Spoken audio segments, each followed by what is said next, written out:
We're told that in the binomial expansion of this expression, that the sum of the coefficient of x and x squared is equal to the coefficient of x cubed.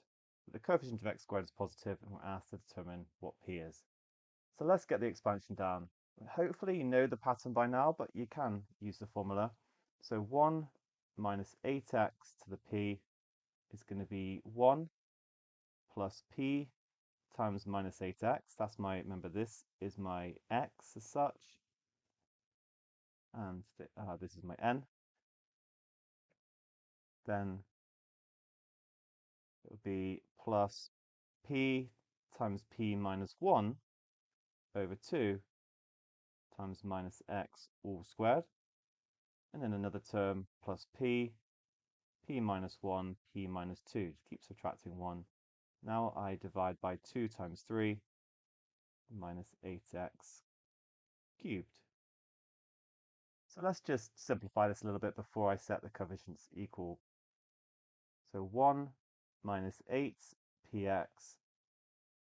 Then over here, I'm going to get 64x squared, which I'm then going to divide by 2. That'll give me 32. So we plus 32 p minus 1 x squared. And then I've got this minus 8 cubed. Well, 8 times 8 is 64. It is good to know your cube numbers here. 64 times 8 is then 512. So it's going to be, in fact, minus 512. And then if I divide that by 2, I'll get minus 256, which I'll then need to divide by 3.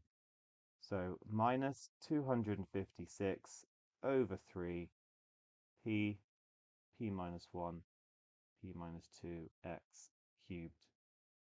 Right, time to equate coefficients. So we've got the minus 8p plus 32p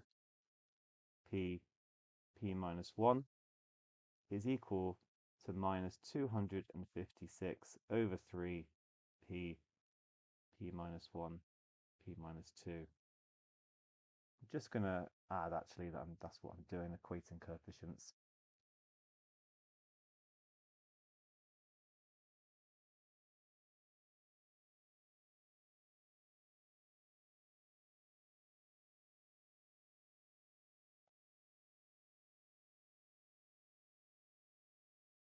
When I actually did this question originally, I just rushed it and I didn't include the minus on the x cubed. I just I did 8 cubed and got 512.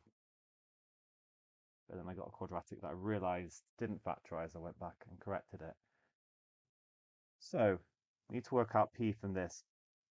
Good news is we were told that, well, p is a positive constant and it's a common factor in all the expressions, so I can just divide through by it. That's a great start. Then I can divide through by 8, which will give me 1 here. This will become 4. Okay, to divide 256 by 8, I mean, you could do a little short division, or we can just divide by 2, 128, divide by 2, 64, divide by 2, 32. Then I'm going to times through by 3, so I'll get minus 3 plus 12 lots of p minus 1 equals minus 32. Time to expand this bracket. P squared minus 3p plus 2. Minus 3 plus 12p minus 12 equals minus 32 p squared plus 96p minus 64. I'm going to add that 32p squared onto both sides.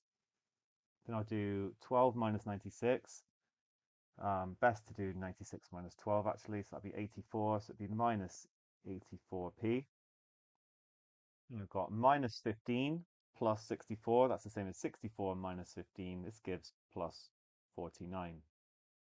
Do take care with all these calculations because you only got to make one mistake and it's all going to fall apart. So if this is going to factorize, of course, there's a lot of options I could put in here with my p. But less options for 49, which is good. Either it's going to be, and it's going to be negative because I've got a minus 84 here. So you could go with minus 1 and minus 49. Or you could go with minus 7 and minus 7, and that's the one that ends up working. So I've got my minus 49, then it's just a case of kind of cycling through. Minus 84 is not that big, so I'm not going to do like 32 or anything.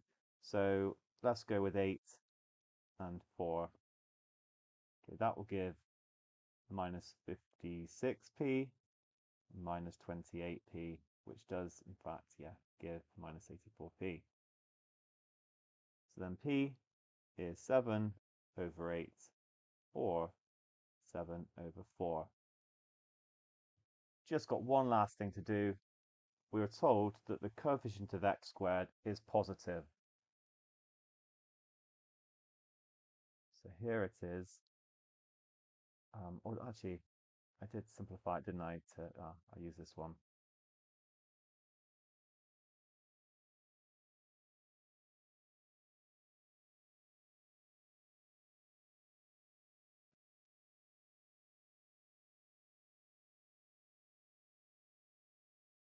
So the coefficient of x squared,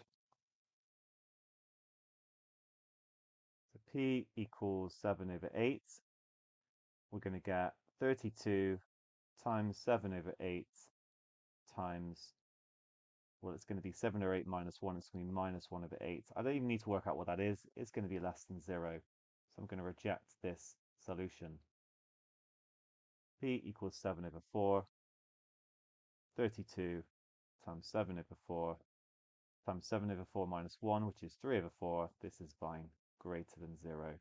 So, okay, this is our solution. Well done.